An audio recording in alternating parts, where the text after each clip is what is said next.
Grayridge was a town you'd drive through and forget. Quiet streets, rusted swing sets, church bells that rang every Sunday like they still meant something. But what the postcards never showed was what brewed under the surface.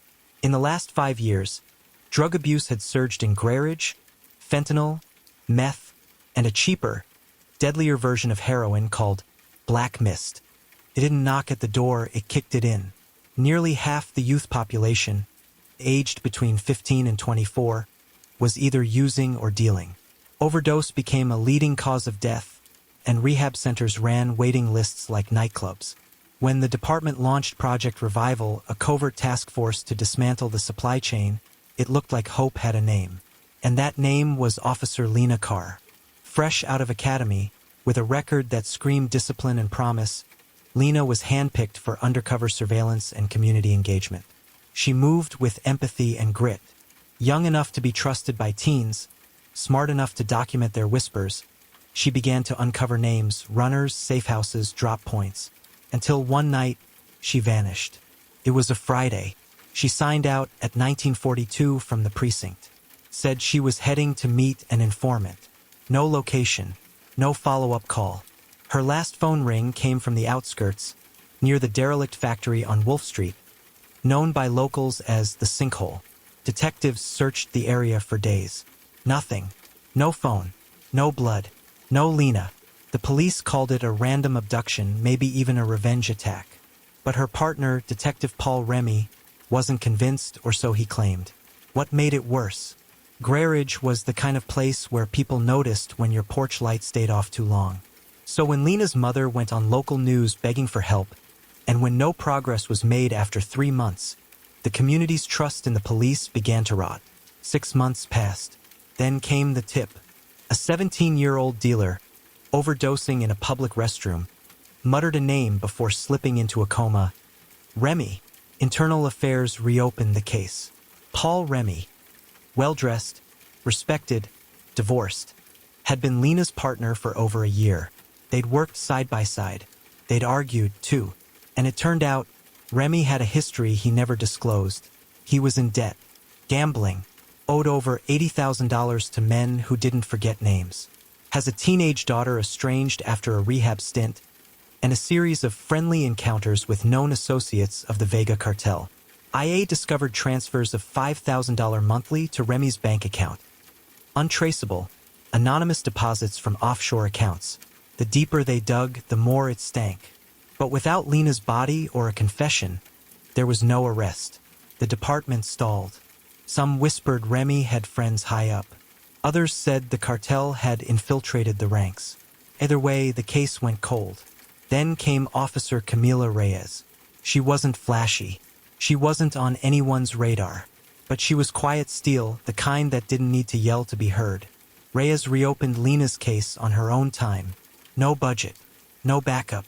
She started by interviewing every teenager Leena had worked with, especially the ones the department had written off. She found a name, Dr. White. Not a person, a warehouse. A distribution center for the Vega Cartel disguised as a medical supply facility. Reyes watched, recorded, waited. She went off-book, nearly got killed twice, and broke every rule in the manual. But after 14 months of work, she made the connection between Remy, Dr. White, and the Vega Cartel's funnel into Grayridge. And then she found Leena's necklace, buried in a field outside the warehouse, next to burned fabric fibers matching her uniform. It was enough to reopen the case officially. The warehouse was raided. Inside, stacks of synthetic opioids, cash, weapons, and a torture room. DNA confirmed it. Leena had been held there. The raid on Dr. White sent shockwaves through Grayridge, but nothing compared to what came next. A week after the warehouse takedown, Officer Reyes returned to the field behind it, alone. Something about that spot didn't sit right with her. The soil looked disturbed, unnaturally soft in the middle of hardened terrain. She borrowed a cadaver dog from the neighboring county. Within hours, they found her, Leena Carr, buried just 2 feet beneath the surface. Her wrists were bound, her fingers, bloodied, nails cracked, told a story more brutal than any file in the evidence room. The autopsy confirmed it. She had been buried alive. She fought. She gasped. She tried to claw her way out until oxygen, time, and mercy ran out. The report hit the department like a sledgehammer. Reyes, numb with rage, stayed until the coroner zipped the bag and whispered a quiet, "I'm sorry." No one else heard. But it wasn't over. In Leena's blood-stained vest, preserved by sheer luck, a small, cracked body cam lens was found. IT hadn't recorded clean footage, but the audio picked up two voices, Remy's and another, a senior officer, Captain Jules Hargrove, second in command at Grayridge PD. His words were unmistakable. "She knows too much. Vega said we handle it or they'll handle us." That broke everything.